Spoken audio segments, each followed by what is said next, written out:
Banks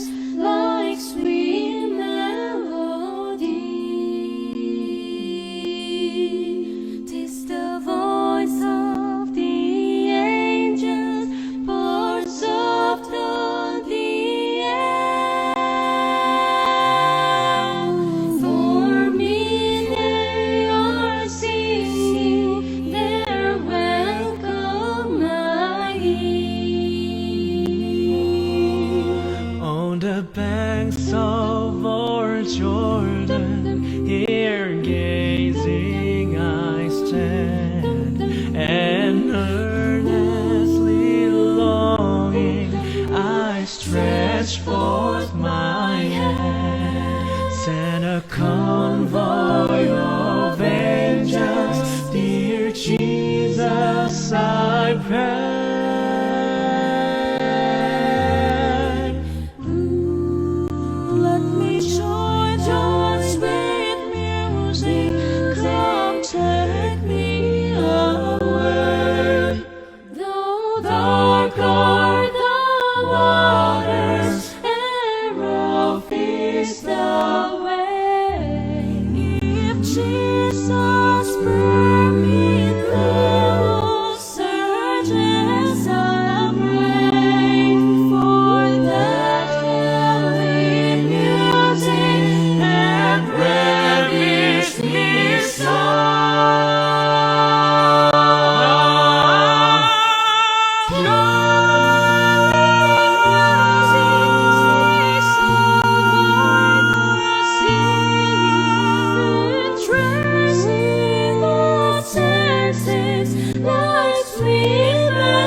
Joining their chorus, I'll go, let me go. I'll go.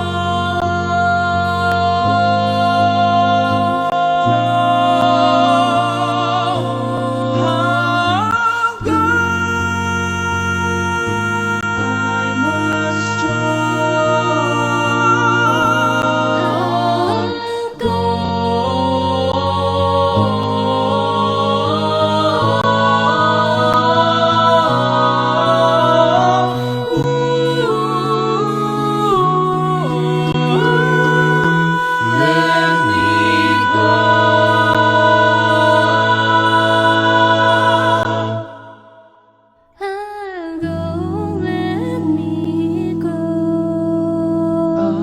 go.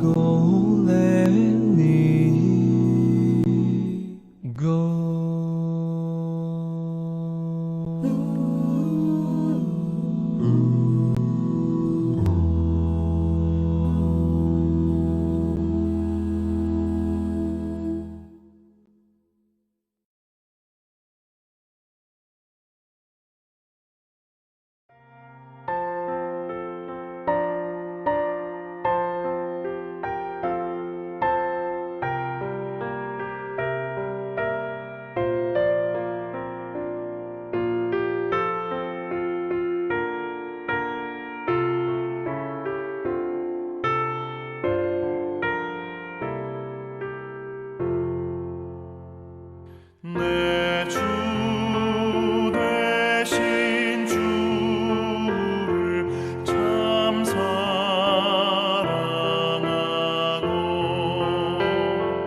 곧 그에게 죄를 다고합니다.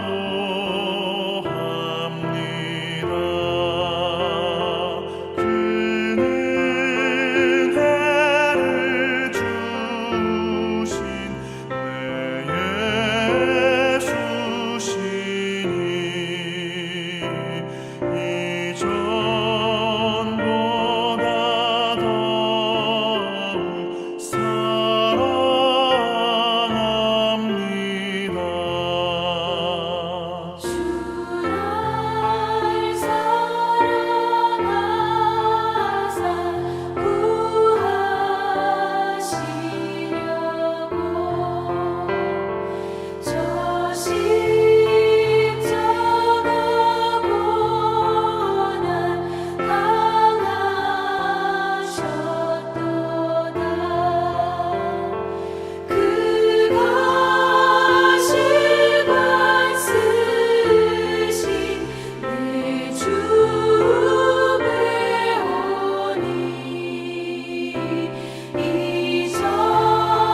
여러분 안녕하십니까? 재림방송의 교과방송 두 번째 시간입니다. 오늘은 성공적인 증언, 개인 간증의 힘이라는 주제로 이야기를 좀 나눠보려고 합니다. 지난주에 이어서 변함없이 우리 삼육대학교의 최경천 목사님과 또 우리 백순기 집사님 이 자리에 와주셨는데요. 감사합니다. 예, 반갑습니다. 지난주에 마치면서 우리 백순기 집사님께서 한 이야기가 저는 조금 마음에 와 닿았고요. 나는 어떤가 라고 하는 상황. 결국 이제 신앙이라고 하는 건 개인의 영적 체험, 그게 이제 기반이 되어서 뭐 우리가 또 공공성도 생각을 해보고 뭐 여러 가지 주제로 또 확장이 되는 것 아니겠습니까? 그런데 오늘 그 주제가 이제 어쨌거나 개인의 영적 체험, 그리고 선교는 이제 그것에서 비롯될 수도 있다. 이렇게 이야기를 하려고 하고 있는 것 같습니다. 그런데요, 제가 그 일요일 주제를 읽으면서 조금 궁금한 게 있었는데요. 어떻게 보면 좀 감당이 안 된다라고도 볼 수가 있고요. 그 7월 5일 뜻밖의 증인들 거기에 보면 네 번째 마지막 문단인가요? 복음의 본질은 죄로 말미암아 파괴된 사람들을 그리스도께서 창조하신 대로 온전하게 회복시키는 것이다. 이게 너무 광범위한 거 아닙니까? 예, 우리가 이제 죄를 생각할 때 죄 문제를 단순히 행위적 그 도덕 윤리에 기반한 실책으로만 이해하는 경우가 있는 것 같아요. 네. 근데 사실 죄의 영향이라고 하는 것은 전인적, 전 세계적 영향을 미친 부분이라고 우리가 인식해야 될 필요가 있는 것 같아요.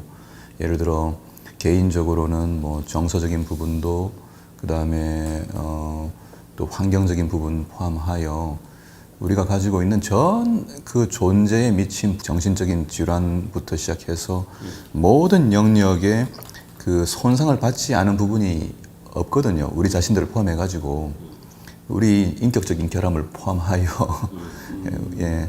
그래서 이 죄로부터 구원한다고 할 때 우리는 그 단순히 이 속죄 개념에서 예수님이 십자가에서 죄를 용서하셨으니까 우리 죄를 용서했다, 그냥 자유해라 라고 이야기하기에는 죄로 영향받은 그 면면들이 너무나 사실은 깊고 디테일하고 상당히 크다. 뭐 인종차별 문제 같은 큰 문제도 있고 또 대인관계에 생기는 어떤 문제도 있고 우리가 이야기하자면 너무 많은 거죠. 그러니까 이 구원의 문제, 복음이라고 하는 것은 이 단순히 사람들이 교회 나와서 천국 갈 수 있다고 하는 그 희망을 갖게 하는 문제로 끝나는 게 아니라 우리가 가지고 있는 개인의 가정적인, 관계적인, 사회적인 모든 영역을 포함한 회복을 이야기한다면 교회가 외치는 복음이라고 하는 것은 얼마나 전방위적인 것인가, 얼마나 전인적인 것인가, 뭐 그런 생각을 좀 하게 된 것 같습니다. 먼저. 굉장히 놀라운 이야기인데요. 그 매튜 폭스라는 신학자가 쓴 우주의 그리스도라는 책을 읽고 제가 참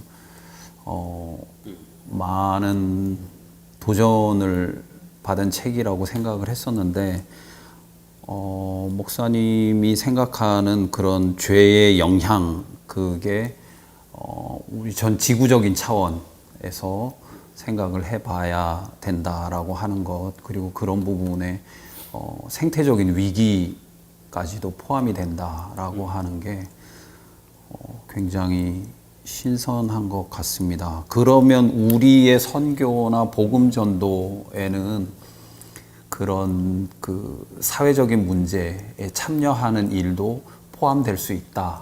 그렇죠. 그렇게 봐도 되는 건가요? 그렇죠. 왜냐하면은 에반젤리즘이라고 우리가 이제 지금 전도 이렇게 하게 되면 선교하고 같은 걸로 생각하지만 네. 사실은 에반젤리즘은 단순히 예수님이 우리의 구원자이시고 우리 죄를 해결하셨으니까 믿으면 구원받는다라고 하는 것을 전달하는 것으로 이렇게 제한시키는 이 경우들이 있거든요. 그러나 이제 전도를 선교의 차원에서 이야기되면 훨씬 더 넓어지는 거죠. 예, 선교라고 하는 것은 이 단순히 전도를 의미하는 것이 아니라 이 말씀드렸던 전 우주적 차원에 벌어진 일이 이 죄의 문제이기 때문에 이 문제에서 하나님은 어떤 역사를 이끌어 가시는지, 그 다음에 파괴된 인간과 나라 사이에 뭐 지금 국제 분쟁 문제 같은 것도 마찬가지죠. 이게 다 죄의 결과들이기 때문에 이 문제들을 우리가 어떻게 해결하거나 도울 수 있을 것인가, 우리 한 시민으로서 역할은 무엇인가, 이런 것들도 같이 생각해 볼 수 있다고 생각합니다. 아, 그렇군요.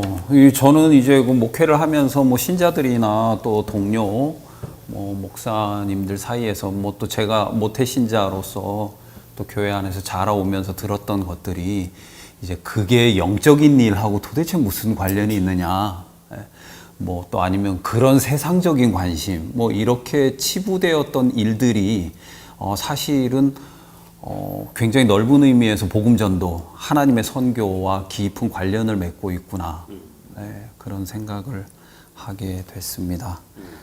그러면 월요일 이야기로 좀 한번 넘어가 보겠는데요. 거기에 마지막 네 번째 문단에 보면은 부활하신 그리스도를 만난 후 마리아는 그 사실을 알리려고 달려갔다. 좋은 소식은 전해야 한다. 그녀는 잠잠할 수 없었다. 이 말이 저는 참 이게 재미있었는데요.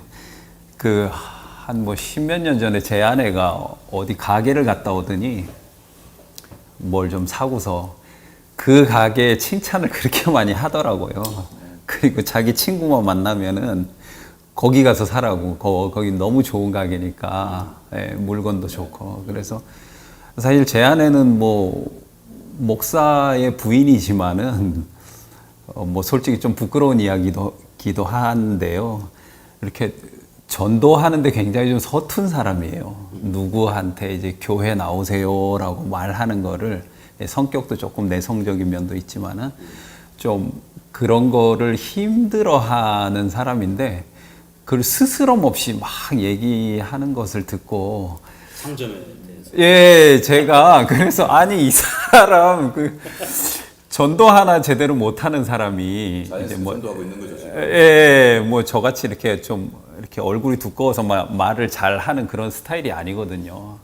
예, 그런데 그때 굉장히 신기했어요. 그러면 이제 제 마음속에 드는 이 궁금증, 마리아는 좋은 소식을 들음으로 해서 참을 수가 없었다라고 했는데, 한국 선교 100년사에서 우리가 어떤 그 선교적으로 강점, 잘한 부분이 있었다면 어떤 거고, 또 취약한 부분 내지는 보완할 점이 있다면 또 어떤 건가. 그 다음에 이제 저는 뭐 또 자꾸 직업적인 목사 해서 또 죄송합니다. 이제 그만 얘기해야 될 것 같은데. 제자 훈련. 예. 그 다음에 신앙 교육. 뭐 이런 차원에서 우리는 뭔가 훈련을 받고 교육을 하고 그래야만 선교가 가능하다라고 알고 있단 말이죠. 예. 그리고 그 선교가 다 그런 교육이나 훈련에 달려 있다라고 막연하게 생각하고 있는데, 마리아는 보니까 잠잠할 수 없었다라고 했는데, 그러면 이 말을 뒤집으면은 그동안 우리는 어떤 선교적인 도구나 뭐 훈련의 틀을 많이 개발을 해야 할 만큼 좋은 소식에 대한 접근은 좀 부족하지 않았나, 그런 생각도 조금 해보게 됐는데, 제 생각이 너무 좀 삐딱한 건가요?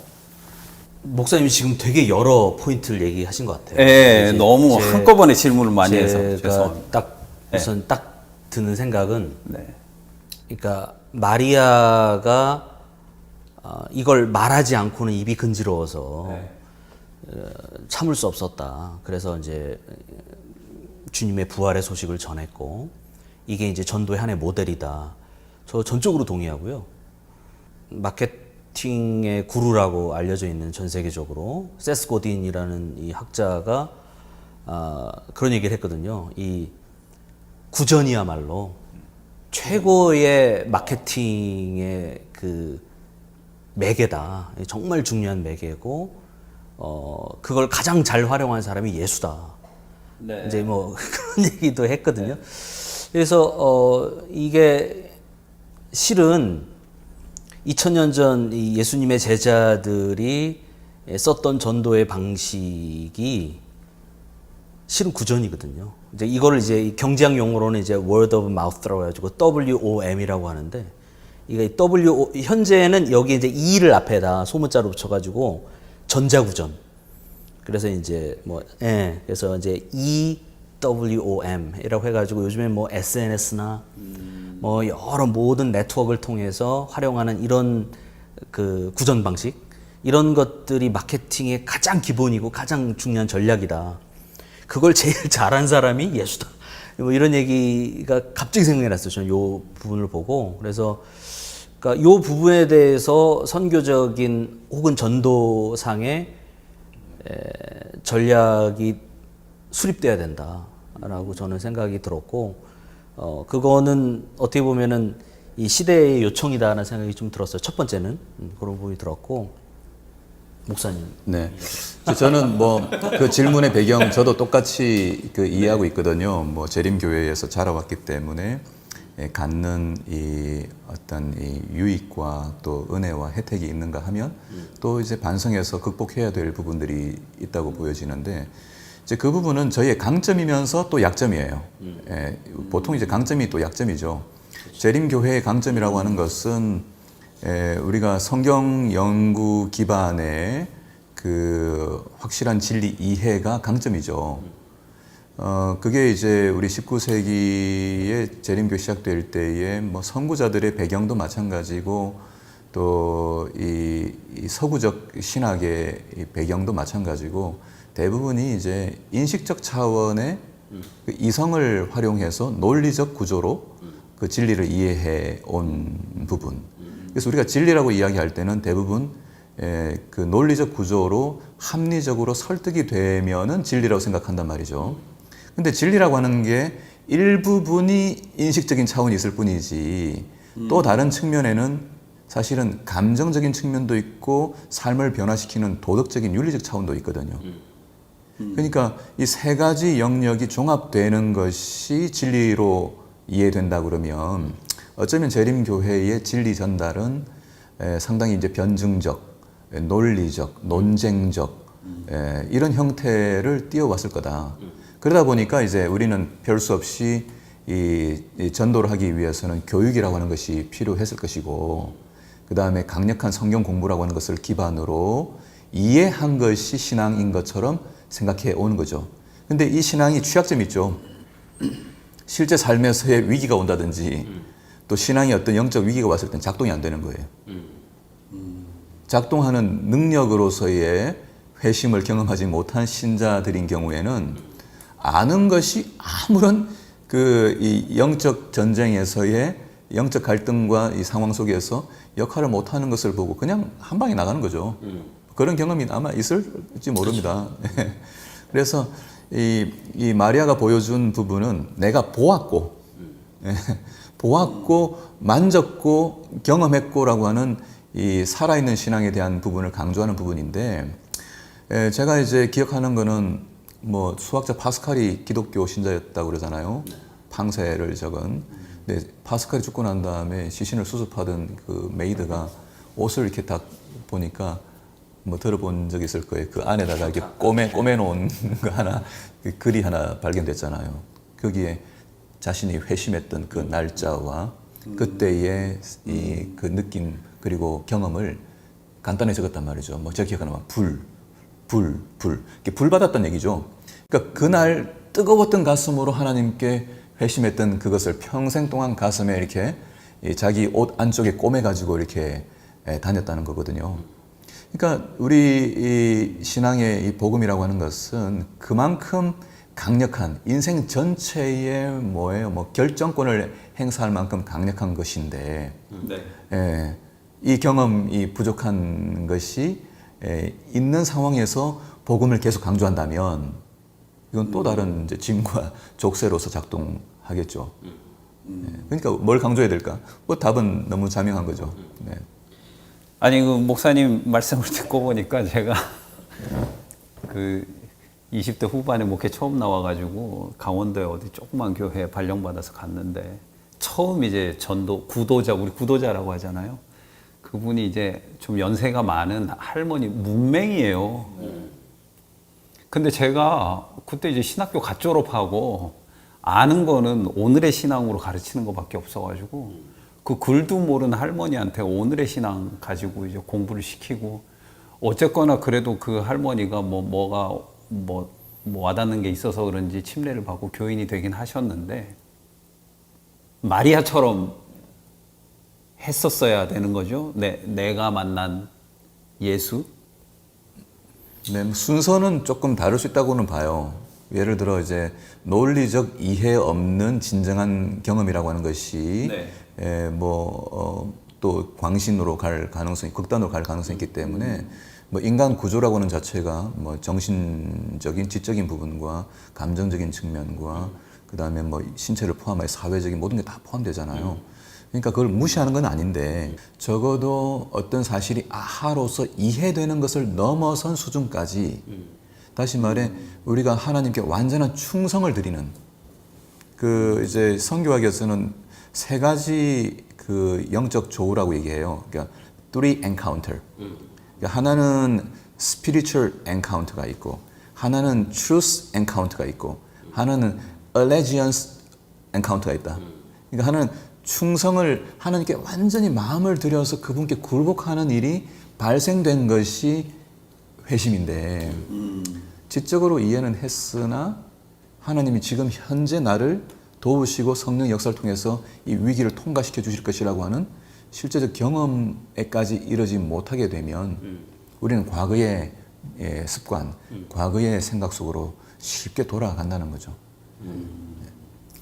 목사님 말씀하신 거에 전적으로 동의를 합니다. 그러니까 아까 말씀하신 것처럼 이런 지적 동의, 변증에 대한 지적 동의를 우리가 이제 전도의 모든 것이라고 여겼던 그거를 넘어서 실은 정서적이고 감정적인 부분이 또 있다. 근데 그런 것들을 우리는 되게 이제 전도적 차원에서 배격해 오지 않았나 하는 생각이 또 들고요. 그 목사님, 그 사모님 얘기도 저도 딱 느낌이 오는 게 우리가 어떤 물건을 살 때 이게 실은 합리적인 선택만 하진 않거든요.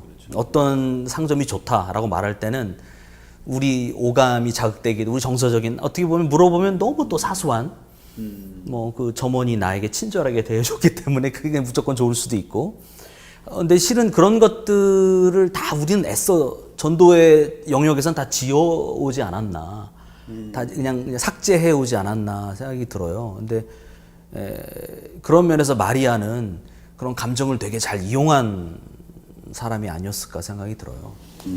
마크 필리가 제목에서 감정적인 측면을 강조했네요. 하나님의 선교에 참여하는 기쁨. 이 제목이 참 여러 가지로 많은 함축이 있네요. 그러네요. 하나님의 선교에 참여하는 기쁨. 그러니까 경험적인 것을 기초로 이 교과들을 준비했다고 그렇게 생각합니다. 네. 기쁨의 차원에서 선교를 접근해야 된다. 그리고 이거는 정말 기쁜 일이다. 마리아가 그랬던 것처럼. 쉽게 생각해서 우리가 눈을 감고 또는 뭐 하늘 쳐다보면서 우리 주님을 생각하면 절로 미소가 띄어지느냐. 이렇게 한번 우리 스스로 자문해 볼 수 있을 것 같아요. 또 힘이 생기고 말이죠. 예. 충분히 그런데. 그러네요. 그러면 화요일 이야기를 조금 해보고 싶은데요. 일단 먼저 읽어드릴게요. 한 세 번째 문단쯤 되겠네요. 이 신자들은 그리스도 안에서 새 사람이 되었기 때문에 자신들의 경험을 말해야 했다. 목소리가 큰 어부 베드로도 하나님의 은혜로 변화되었다. 화를 참기 힘들었던 우레의 아들 야고보와 요한도 하나님의 은혜로 변화되었다.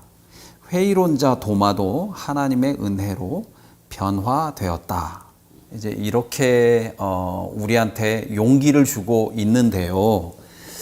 저는 제가 신자들에게 좀 물어본 적이 있습니다.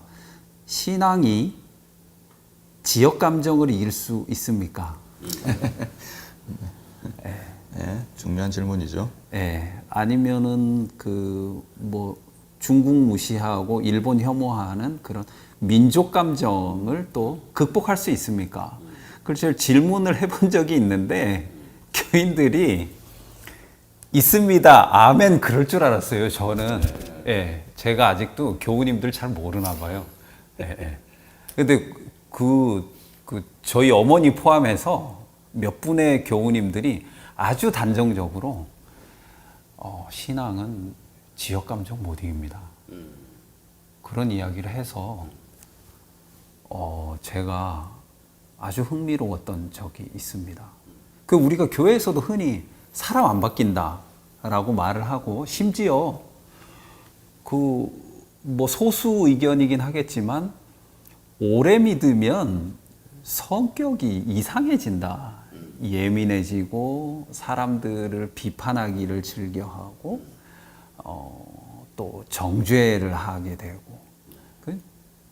왜 그런 거죠? 이게 여기 우리 교과에서는 베드로도 변하고 야고보와 요한도 변하고 도마도 변화되어야 하니까 사실 약점이 많은 저도 변화되었다라고 시원하게 간증을 해야 되는데, 이 변화가 네네. 이 변화가 이제 우리 재림교인에게는 너무 큰 그 키워드죠. 재림 성품 변화돼야 되고 재림 전에 변화돼야 되고, 모두가 다 부담을 가지고 이렇게 사는 것 같아요. 모두가 다 그냥 이 무거운 짐을 하나씩 지고 사는 것 같아요. 근데 저는 베드로가 변화된 게 뭐가 변화됐을까? 뭐가 변화된 거지? 마침내 베드로가 깨닫고 경험하게 된 게 뭘까? 여기를 어쩌면 우리는 놓치고 있는지 모르겠다. 우리는 그 변화가 베드로가 못된 인간에서 착한 사람 바뀌었다든지, 또는 뭐라 그럴까요? 우리 성품 변화 측면에서 이야기하는 좀 더 친절하게 됐다든지, 이런 변화를 경험하게 된 걸까, 본질적으로? 그게 있을 수 있고 있었다고 보는데, 그건 점진적이고 상당히 결과적인 것이고, 원인으로 작동한 것은 복음의 본질일 것이다. 근데 복음의 본질이 뭐냐? 베드로가 알고 있었던 예수가 누군지를 알아버린 거죠. 과거에 알고 있던 예수는 의심쩍었거든요. 물론 그의 기적과 말씀과 사역을 통해서 그가 과연 이스라엘을 구원할 자인가, 이런 의문을 가지고 있다가 승천하시고 부활하시고 그다음에 오순절을 통해서 성령을 부어주심으로 그분의 약속이 이루어진 걸 보면 하늘과 땅이 연결된 걸 봤단 말이죠. 그리고 그 순간 내가 섬기던 주님은 지금 승천하셔서 우주의 왕으로 좌정하시고 다시 통치권을 회복하셨구나 라고 하는 큰 그림을 봐버린 거죠. 그 순간 동시에 베드로 자신의 정체성도 바뀐 거죠. 내가 누구냐? 나는 어부였냐? 나는 물고기 비린내 맡으며 살아가는 사람이었냐? 아니다. 내 주님이 이야기했던 너는 사람 낚는 어부 되게 하겠다는 그 이야기가 얼마나 위대한 이야기인지를 깨닫는 거죠. 정체성의 이 변화를 확 경험한 거죠. 내 주님, 내가 따른 주님은 하늘에 좌정하셔서 우주의 왕으로 등극하셨고, 그 왕이 나를 통해서 지금 일을 하심으로 나는 그분의 메신저고 그분의 사람이고 그분의 일을 하는 존재니까, 하늘과 땅이 뒤집어지는 급격한 이 정체성의 변화를 경험한 것이죠. 그러니까 이 정도의 파워가 이게 나오는 거지. 이게 조금의 어떤 티칭, 가르침을 통해 가지고 여러분 이렇게 먹는 것은 이렇게 조금 조정하세요. 말할 때는 좀 친절하게 하세요. 디테일하게 그게 필요할지 모르겠지만 교회가 놓치고 있는 게 있을 수 있다. 교회가 어쩌면은 몸뚱아리는 놓쳐버렸고 껍데기 망토만 가지고 이야기하고 있는지 모른다. 뭐 이런 이야기가 생각 좀 듭니다. 우리가 뭐 품성 변화 하는데 그게 어떤 뭐 성격이나 기질적 변화도 물론 있겠지만은 뭘 드셔가지고 뭐 바뀐다든지 이런 이야기가 좀 많잖아요. 이제. 네, 그거 안 먹으면 또 구원 못 받는다는 분도 계시고 그런데 어떤 관점이나 지향점의 변화 아니면 하나님을 바라보는 어떤 신학의 변화 이런 것들이 포함된다. 큰 틀 패러다임이 바뀌어버린 거죠. 예. 세계관 자체가 예. 그냥 그러니까 이게 뭐 대단한 뭐라 그럴까요? 이게 뭐 정말 업사이드 다운된 막 전복되는 일이거든요. 그러니까 이 우리 신앙이 주는 거는 뭐 조금의 어떤 변화가 아니라 완전 세계관 전체 세계를 바라보는 하나님을 포함하여 우리 인간을 포함한 모든 것 전복되어 버릴 정도의 메시지인데 이 메시지가 포장 속에 갇혀가지고 박스 속에서 일종의 뭔가 이렇게 제조돼 있는 규격화되어 있는 상품으로 이렇게 전달되고 있는 측면이 있지 않냐. 아니 지금 최 목사님 굉장히 좀 폭탄 선언을 하신 것 같은데요. 이게 그 뭐죠? 우리는 이제 그 뭐죠?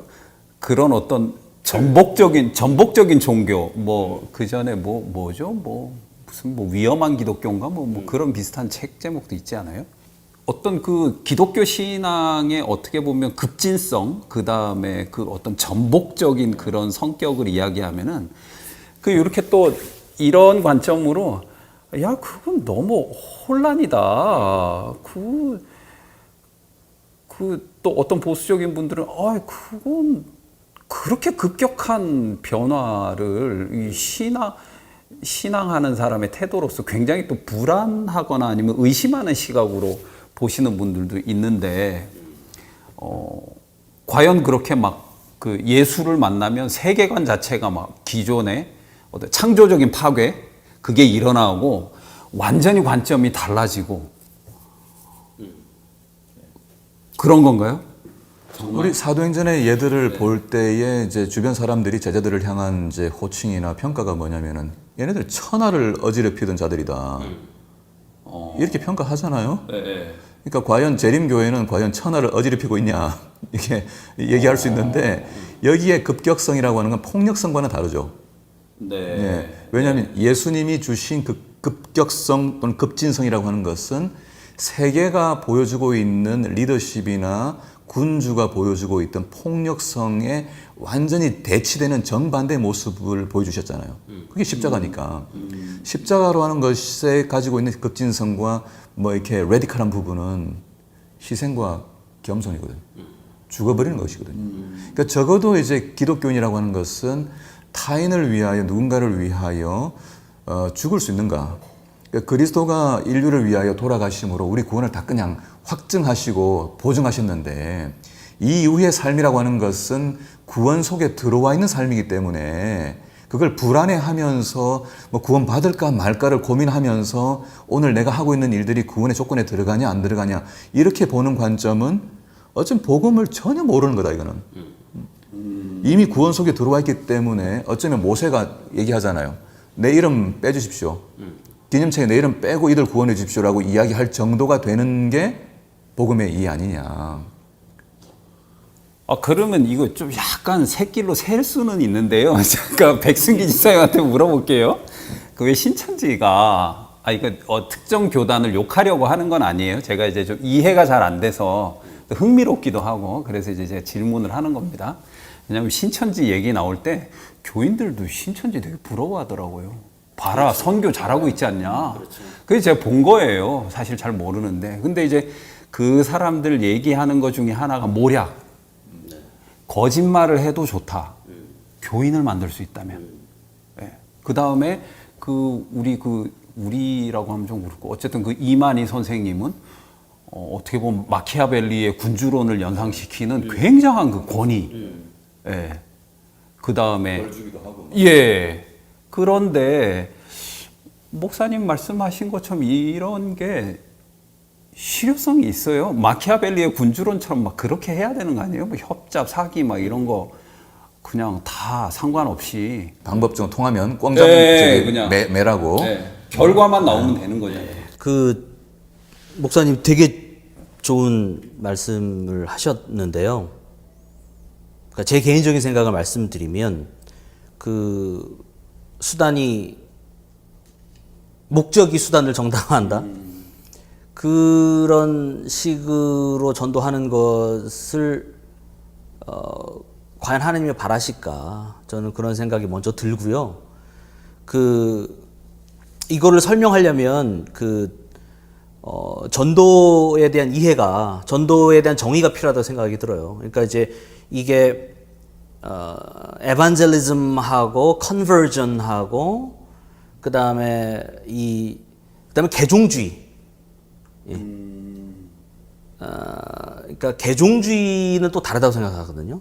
프로셀리티즘이라고 하는데 이거는 개종주의라는 건 뭐냐면, 그러니까 말 그대로 어떤 수단을 써서라도 양을 훔쳐와도 되고, 양을 훔쳐와도 되고, 뭐 우리 교세를 넓히는데 활용될 수 있는 모든 수단을 써도 된다라는 게 개종주의거든요. 근데 그 개종주의가 얼마나 위험한지에 대해서 이제 여러 이제 뭐 문헌이나 여러 이제 발표들이 있었는데, 저희 교단은 그럼 어떤가? 그것도 한번 생각해 볼 필요가 있다고 생각이 들어요. 왜냐면 예언의 신 좋은 말씀이잖아요. 좋은 말씀인데 이 예언의 신을 많은 사람들에게 소개하기 위해서 우리가 쓰고 있는 방식들이 또 어떤 것들이 있는가 한번 또 돌이켜 볼 필요가 있습니다. 그래서 뭐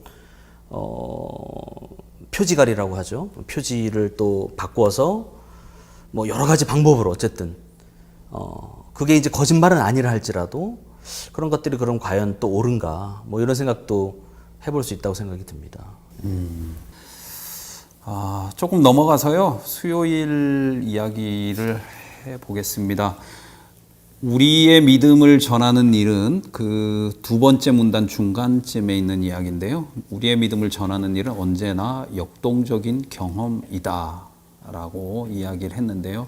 뭐 겹칠 수도 있을 것 같아서 이 주제는 조금 실제적인 이야기를 좀 해보려고 합니다. 우리가 신앙하는 데 있어서 역동적인 경험을 하려면 개인과 교회는 어떻게 하는 게 좋을까? 어떤 좋은 방법이 있을까요? 매일 매순간 어떤 개인이나 교회가 이런. 저는 이제 그 구원의 경험, 이제 뭐 개인적 간증의 힘이기 때문에 결국 경험하지 못한 것은 전해라 그래도 못하고 죽여도 못하죠. 때려 죽여도 뭐. 근데 이제 사실 그렇게 훈련시키기도 하잖아요. 네 몰라도 일단 나가서 그 사람 만나가지고 뭐라도 가르치다 보면 믿음이 생길 수 있다. 또 이런 차원에서 뭐 1000명 선교사를 간다든지 이렇게 지원하는 친구들도 있는 것 같아요. 지금은 내가 믿음이 없지만 이 현장에 가면은 또 하나님 역사하실 테니까 뭐 필요할 수 있어요. 뭐 순서가 뒤바뀔 수도 있고 또 그런 결심 가운데 하나님은 또 역사하시죠. 그런데 기본적으로 회심이라고 하는 것, 우리를 변화시켜서 그리스도인 되게 한 일에는 한 분이 계시잖아요. 우리 마음에 거하셔야 했던 분, 또 거하심으로 변화되는 성령의 역사잖아요. 그러니까 회심이라고 하든지 구원이라든지 선교든지 성령의 역사에 대한 이해가 없이는 일도 못 나가는 거죠. 근데 과연 우리의 복음 이해나 진리나 이 전도 활동에 간절히 기도함으로 그 만날 수 있는 기회와 전할 수 있는 방법과 이런 것들을 우리에게 직접적으로 성령이 말씀해 주시는 걸 듣는 게 맞냐, 아니면 교회가 고안한 어떤 선교 정책이나 방법들을 그냥 이렇게 순종하고 따라가는 게 맞냐. 이 얘기를 말씀드리는 건 뭐냐면 상당히 많은 선교 활동들이 이루어진 것은 교단이 이루어 온 것도 있겠지만 교단이 조직돼 가지고 조직적으로 재정을 만들어서 훈련시킨 선교사들이 하는 일도 있지만 개개인들이 하나님의 음성을 듣고 충동받아서 선교지로 떠난 경우도 많이 있단 말이죠. 그 중에 대표적인 분이 홍콩에 선교한 아브람 라루. 뭐 이분이 이미 나이가 60 넘었고 노인이시고 대충 선교사 지원하니까 오지 말라 그러거든요. 당신 나이가 늙었고 다른 방법으로 전해라. 근데 이분은 이제 아시아 가가지고 복음 전하겠다는 거예요. 그러니까 지원금 못 받았어요. 못 받으니까 본인이 노동해가지고 일정한 이제 배값을 만들고 그다음 배 위에서 샌프란시스코 타가지고 홍콩으로 오는 배 위에서 일해가면서 그다음에 배값을 충당하고 내리자마자 인쇄물을 갖다가 이제 이게 복사해가지고 번역해가지고 나누기 시작함으로 소위 홍콩과 아시아 지역, 한국을 포함한 이 선교가 이제 시작되는 일이 되잖아요. 그러니까 재림교회의 역사도 와이프인 자체가 성령의 감동을 통해 가지고 예언의 은사와 선물을 통해서 이 갈 길과 할 일에 대한 계시를 받은 종교고 또 상당히 많은 우리 선교사들이 성령의 충동에 의해서 역사심을 거부 못 해가지고 따라간 사례들이 많다는 거죠. 그러니까 이런 차원에서 뭐예요? 인간이 고안하는 일들이 필요하지만 교회가 무릎 꿇고 기도하고 또 순간순간마다 하나님의 음성에 귀 기울이는 일들을 습관화하거나 또는 뭐 습관한다는 말이 그렇게 좋은 말은 아니지만 생활화되는 뭐 그런 일들을 통한 일이 뭐 목사님을 통해서 우리 개인의 삶을 통해서 이렇게 또 전달이 된다면 이런 일이 풍성해지지 않을까 생각이 됩니다. 그 다음 단락이 그런 말씀인 것 같아요. 전도란 우리에 관한 것이 결코 아니다. 그것은 언제나 그분에 관한 것이다. 그러니까 그분에 대한 경험, 나의 그 마음을 전하는 그러한 것이 어떻게 보면은 여기서 말하는 전도가 아닐까 또 생각도 드네요. 뭐 수요일, 목요일 내용이 조금 비슷비슷해서 넘어가기로 하고요. 금요일 주제를 조금 더 나눠보고 정리를 하면 좋을 것 같은데요. 거기에 좀 요것도 참 마음 아픈 이야기인데 이런 인용구가 있습니다. 시대의 소망 826쪽에 그리스도의 놀라운 사랑이 마음을 녹여서 굴복하게 할 것이다. 그러나 단순히 교리들을 무미건조하게 되풀이한다면 아무것도 성취하지 못할 것이다. 이런 이야기가 있는데요. 어쩌면 우리 제자 훈련과 예수님의 제자 훈련, 우리 성경 공부와 예수님의 성경 공부가 이런 차이가 있었나 하는 생각을 해보게 됩니다. 최근에 제가 읽은 책에서 한 분이 적절한 비유를 한 것 같아요. 그 복음 이해에 대한 부분을 주로 우리는 이렇게 생각하지 않느냐. 어떤 사람이 굉장히 아끼는 그 올드 클래식한 미국 배경입니다. 한 50년, 60년에 나온 그 차를 수리해서 타고 다니려고 정비소 가가지고 맡겼는데 맡겨놓고 찾으러 갔더니 며칠 후에 가보니까 모든 차에 있는 부속들을 다 파트를 다 분해해가지고 바닥에 다 깔아놓은 거예요. 그리고는 이렇게 좀 녹슨 것은 바꿨고 새 걸로 바꿨고 파트 몇 개 바꿔서 이제 보라고 얼마나 완벽하냐고 이렇게 보여주는데 작동이 안 되는 거예요. 나는 지금 타고 다니려고 고쳐달라고 그랬는데 이걸 분해 다 시켜버리면 어떡하냐고. 다시 말해 우리가 하고 있는 신학이든지 어쩌면 성경 교리 공부든지 설교든지 이런 것들이 이렇게 해부를 시키고 있는지 모른다. 정작 하나님을 해부시키거나 복음을 해부시키고 있지만 그분이 우리 안에서 역사하는 작동하는 힘으로 그분과 함께 여행을 하고 떠나야 되는데 그 경험들이 전달되는 게 너무 메말랐지 않냐. 결국 저는 이제 성경에서 종말론적인 질문 하나가 남더라. 너는 나를 누구라 하느냐? 네가 나를 아느냐? 나는 너를 모르는데 난 너를 알겠느냐? 모르는데 너 아느냐? 근데 우리는 안다 그러거든요. 안다. 파트 뭐가 알고 뭐 이거는 뭐 엔진이고 이거는 뭐 브레이크고 다 압니다. 그런데 한 번이라도 나와 함께 여행을 가본 적이 있냐? 나와 대화해 본 적이 있냐? 뭐 이런 이제 얘기죠. 뼈아픈 질문이네요. 제가 조금 더 읽어볼게요. 전도란 하나님의 말씀에서 발견한 것들을 다른 사람에게 설득시키는 것이라고 생각하는 자들이 있다. 물론 적당한 때에 진리의 말씀을 전하는 것은 중요하다. 그러나 개인 전도는 예수님이 우리에게 거저 주신 영생의 선물로 인해 우리가 누리는 죄책감으로부터의 해방, 평화, 자비, 용서, 힘, 소망, 그리고 기쁨과 훨씬 큰 관계가 있다. 제가 요거를 생각을 좀 해봤는데요. 조금 냉정하게 아니면 좀 박하게 평가를 한다면 이게 우리 공동체하고 관련 있는 것 아니면 우리 공동체에서 조금 그 강조되어 온 것들은 소망 하나밖에 없지 않나. 예, 죄책감으로부터의 해방보다는 우리는 오히려 죄책감을 좀 강조를 했었고, 뭐 평화 자비 이거는 좀 이 단어는 딱 얘기하면 바로 우리가 천주교가 떠오르지 재림교회가 생각이 나는 건 아니란 말이죠. 그리고 용서는 어떨까? 뭐 그런 생각을 해보게 됐습니다.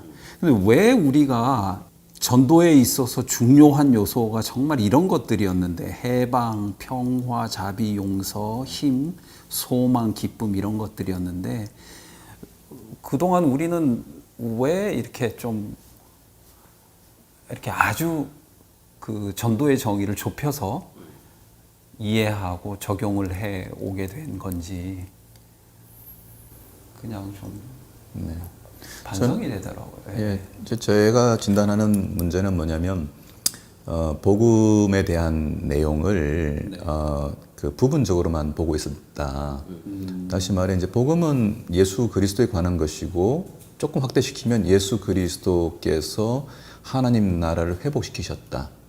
그리고 그분이 온 우주의 군주로서 사단의 통치권, 그 사망의 권세 잡은 자를 이제 파괴시킴으로써 다시 우리에게 하나님이 우리를 버리지 않았다고 하는 것을 보여주심으로 하나님 나라가 시작되었다, 계시되었다 라고 하는 걸 보여주는 게 이제 복음인데 그 복음을 우리는 단순히 개인적 차원에서만 본다는 거죠.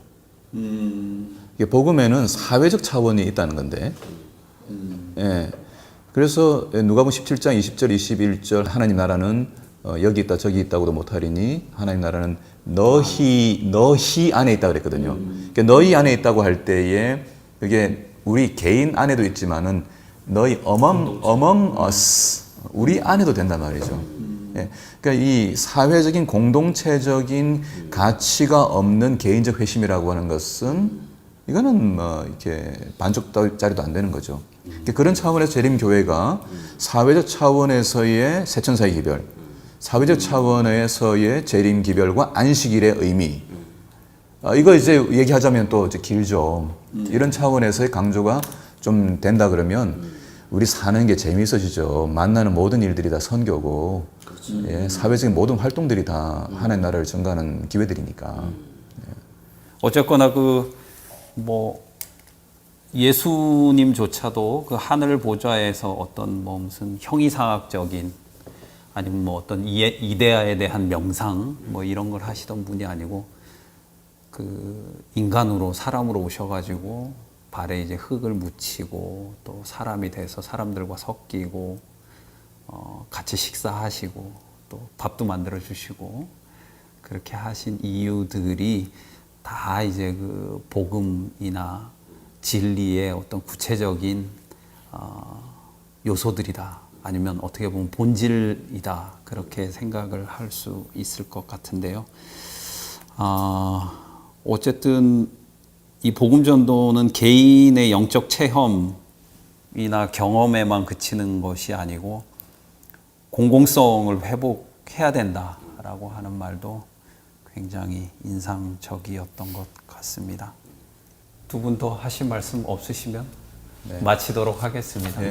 좋은 공부가 됐습니다. 네, 아주 생각해보면 많이 좋은 시간이었습니다. 네. 감사합니다. 감사합니다. 이과 교과를 여기서 마치도록 하겠습니다.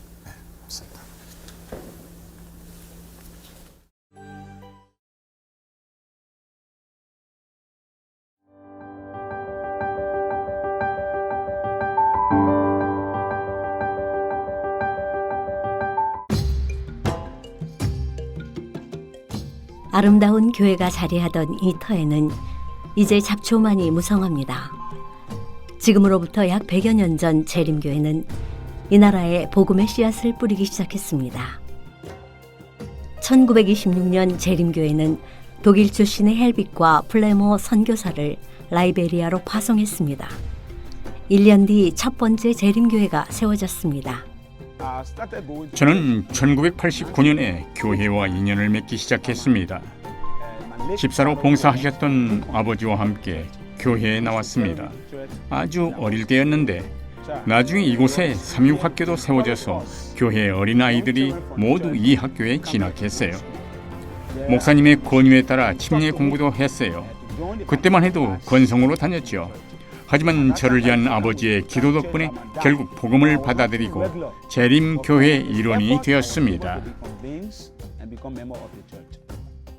메이의 장로가 침례를 받은 직후 라이베리아는 내전에 휩싸였습니다.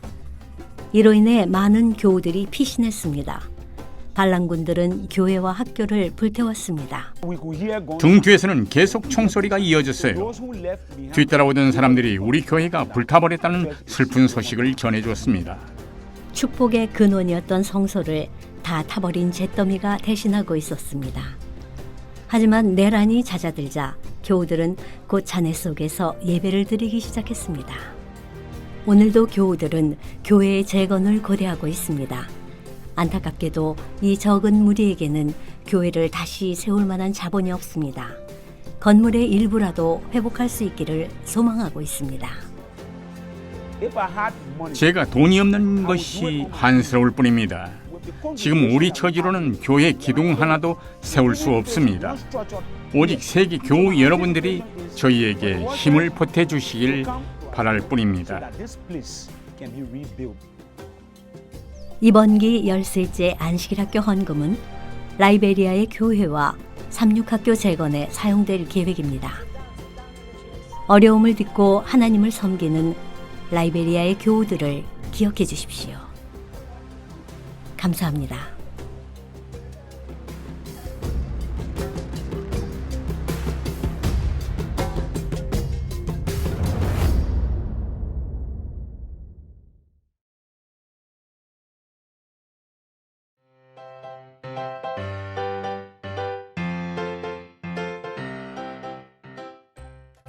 He said to them, "Go into the world and preach the gospel to all creation." Mark 16:15. If you call the Sabbath day delight, You will find your joy in the Lord. Isaiah 58:13-14. love the Lord your God and Something with all your heart. Deuteronomy 11:13. Let us not become weary in doing good. for at the proper time, We will reap a harvest of if you do not give up. Galatians 6:9. Nice. Have faith Faith in God. in God. Mark Mark, 11:22. even you. 아멘. Amen.